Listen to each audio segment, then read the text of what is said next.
Where is the schedule police at now? The New York Mets are now 20-11 against teams 500 or better. I don't want to hear about this team can't beat good teams. Teams right now, today, as we record this tonight, you hear this on May 12th, Monday, May 12th.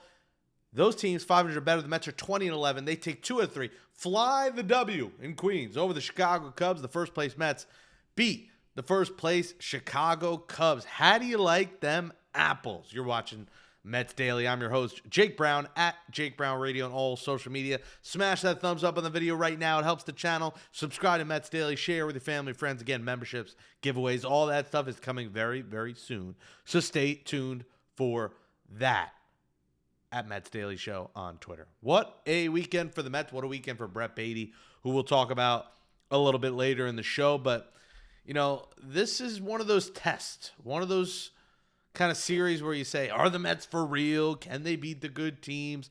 The Cubs with one of the most potent offenses in the sport. And Citi Field, once again, shocker, death taxes, and the Mets, 2025 Mets packing Citi Field. You know, basically sellouts all weekend. 2 out of 3, big wins. Let's take a look. Let's recap what this series looked like. Starting with Sunday, starting with the most recent. Francisco Lindor, captain clutch. Story of the weekend was him in his second at-bat, each game changing his walk-up song to Ain't No Mountain High Enough. I love it. You know, I think Gary Cohen's right. He probably should have done My Guy. You might remember My Guy from one of my favorite movies of all time, Sister Act. Honoring his son, you know, newborn son. Maybe he does My Guy. He goes with Ain't No Mountain High Enough. Keeps the Motown theme going. I like it, you know, because it then puts the emphasis when he comes up again to My Girl. Like, sometimes it's an overplay when you play the same song over and over and over and over. I actually like the different song, and who doesn't love Ain't No Mountain High Enough? He hits a big homer, and you knew it. Mother's Day, he talks so much about his wife and his kids and his family and his mom and how much they all mean to him. The father of the bride, the father of the Mets, the dad. He's the Mets' father. He is the captain. He is the king of New York. Francisco Lindor hits that go-ahead homer. Mark Vientos, if you watch my TikTok Live pregame show, I said my homer pick of the day for Sunday was Mark Vientos. Swaggy V hits a home run on Sunday. And Brandon Nimmo on the Lord's Day. I mean, you might as well always say on the Lord's Day Brandon Nimmo's going to homer. He hits a homer. Luis Torrens exited this game with a groin injury. We'll see the status of that injury. Maybe Hayden Sanger is back up here. But my guess is Torrens is a warrior. I mean, he probably wanted to stay in, but, man, he was in pain for a while. And Griffin Canning. I mean, Griffin Canning is in the Cy Young discussion. Call me crazy. I'm being real. 2.36 ERA. Griffin Canning went to the pitching lab and became Sandy Koufax. This guy made $4 million. He was arguably the worst pitcher in the sport last year for the Angels, and this year continues to dominate. Saturday, the story of one of the big stories of the Mets I want to get into later, Brett Baty. 2 homers. It was the New York Batys on Saturday. He was the entire offense. 5 RBIs. McGill struggled. He gave up 4 runs. I think you're starting to see Tyler McGill again. You know, this is the story of Tyler McGill. He's good for some starts, bad for a couple starts, good, bad. You know, unfortunately for McGill, and Manaea and Montas are back here at the end of the month, McGill's going to be the odd man out of this rotation with the way Griffin Canning's pitching. Griffin Canning is here to stay. McGill is unfortunately not. And Max Kranick is going to be a guy to monitor. I think Kranick has come down to earth a little bit here. Here is ERA now at 3.8. Still been great, but those 2 runs are obviously pivotal as the Mets lose by 1 run. Another 1-run loss for this team. Again, 1 for 10 with runners in scoring position. Another big issue with runners in scoring position. I didn't put the attendance for Friday because the weather kept a lot of people. Friday, the attendance was 41,000 plus, but that was tickets sold. Same for Saturday and Sunday, but Saturday and Sunday, you saw it. It was mobbed. It was packed. And you might see some seats empty and stuff, but that's because people are standing. Some people will get nosebleeds and just go down and stand at field level. So sometimes it may look skewed. But 41,000 each game all weekend. I mean, essentially sellouts all weekend. This team continues to rake it up when it comes to attendance. And yes, they've sold a lot of tickets, but people are also showing up. Friday was just a home run derby. Lindor, Baty again, McNeil, Soto, all hitting homers, and Clay Holmes doing Clay Holmes things. He's been incredible as a starter. That's turned out to be a great move. A 2.74 ERA for Clay Holmes. And a great weekend for the Mets. And, you know, when you think about the weekend, you think about this team, like what do they need? What do they have to do? You know, Jose Siri is ahead of schedule, but Bob Nightingale, the USA, reported that the Mets have checked in on a guy, and that's Luis Robert Jr. Let me know what you guys think in the chat. Should the Mets go after Luis Robert Jr.? He reported that the name that the White Sox checked in on was Blade Tidwell in return. I am very indifferent on this. Would I trade for Luis Robert Jr. if you're not giving up a lot? If it's just Tidwell for Robert straight up, do you do it? Probably. If it's a 1-for-1, I think Tidwell might be a little too much. But if it's 1-for-1 and the White Sox are eating some of that money, maybe you do. Now, his contract status is he does have a club opt-out after this year. So the Mets, it would be a $2 million buyout. So the Mets would pay probably the rest of his salary this year. And this year he's making $15 million. He has 2 club options, $20 million next year, $20 million the year after. I don't think any shot the Mets would take that.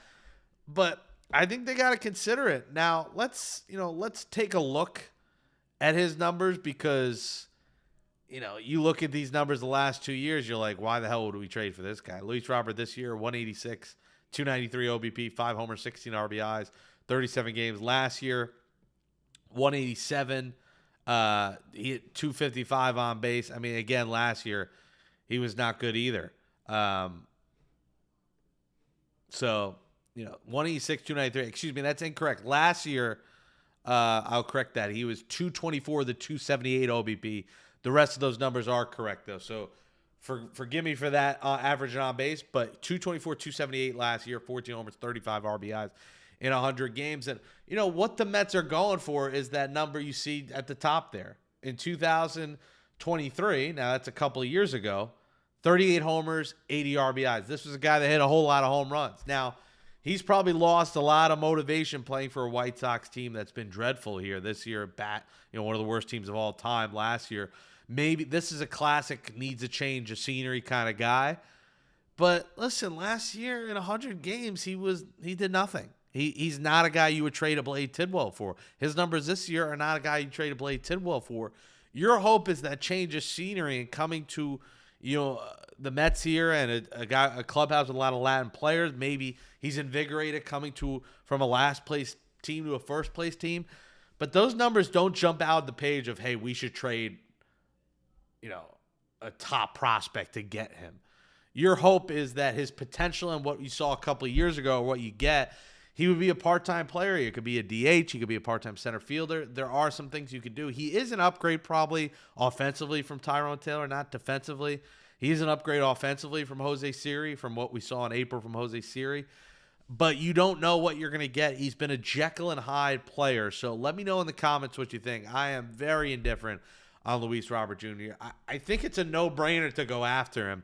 But at what cost? Anything more than Tidwell's too much, and Tidwell to me is already maybe a little bit too high. I am not going to lose sleep if the Mets say, hey, yeah, we're going to trade Tidwell for Robert straight up 1-for-1. Baty for Robert is also an intriguing offer if you ask me. Now, no one's going to want to trade Baty now, but he is raising his trade stock, and he's another name. Maybe they're interested in him. But let me know in the comments, what do you think? Is it Baty for Robert? Do you want Luis Robert Jr.? I'm on the fence. I say yes, but not giving up too much to get him. So that's going to be a story that materializes here. Will the Mets trade for another bat? We know they need a starting pitcher, and that's going to come at the trade deadline. They have Montas. They have Manaea a couple weeks away. Blackburn made his second rehab start in AAA. Did not pitch well. 31 pitches, 60 pitches, 31 for strikes, 29 balls. Gave up a couple runs, had command issues. So we'll see what Blackburn's role, if he even comes back and they make it. The Mets could say, hey, we're just going to cut bait with him. Blackburn's a guy, but Robert is the guy we're talking about now. And I mentioned Brett Baty. Brett Baty, 2 homers Saturday.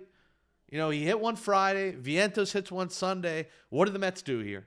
What do the Mets do with the Baty-Vientos situation? I think it's a great situation to be in. You got both guys hitting. If they're both hitting, why not just play Baty at third against righties and DH Vientos? Brett Baty has proved he's the better defensive player at third, and if he's going to hit, you almost got to keep him in the lineup. Brett Baty, in his last 4 games for the New York Mets here that he's played, now this dates back to, before he got called down, the Zach Wheeler game, 4 homers in 4 games. What do you do? What do you do? 5 for 14 with 4 home runs for Brett Baty. They're in a tough conundrum here, and I think Baty's got to play. I think he's playing his way back into this lineup. So against righties, you DH Vientos. Maybe Vientos sits 1 day a week. You play Baty at third. Against lefties, you play Vientos at third and Baty sits. I still don't think Baty should play against lefties, but against righties, you got to have him in the lineup right now until he gets cold again. And both these guys have really done well for themselves, guys. Brett Baty raising his average from 111, and now it's at 227. Mark Vientos at one point was at 193 on April 26. He is now at 235. So both players very much improving for the New York Mets. Let us know in the comments below. Is this Baty's job now at third? What do they do? Good position to be in. Do you trade for Luis Robert Jr.? Let us know. Monday, the Mets home again. Home again, it's true. Home for me and you. It's the Mets and the Pirates. Paul Skeens on the mound. What a game. We're excited to react to that. Paul Skeens against David Peterson on Monday, but a series the Mets should at the very least take 2 out of 3, and to be honest, they probably should sweep against the 14-27 Pirates, who helped the Mets out beating the Braves, as the Phillies are on the Mets' backs, 1.5 back in the National League East. And then Subway Series, day off Thursday, Mets, Yankees, Juan Soto's return to the Bronx.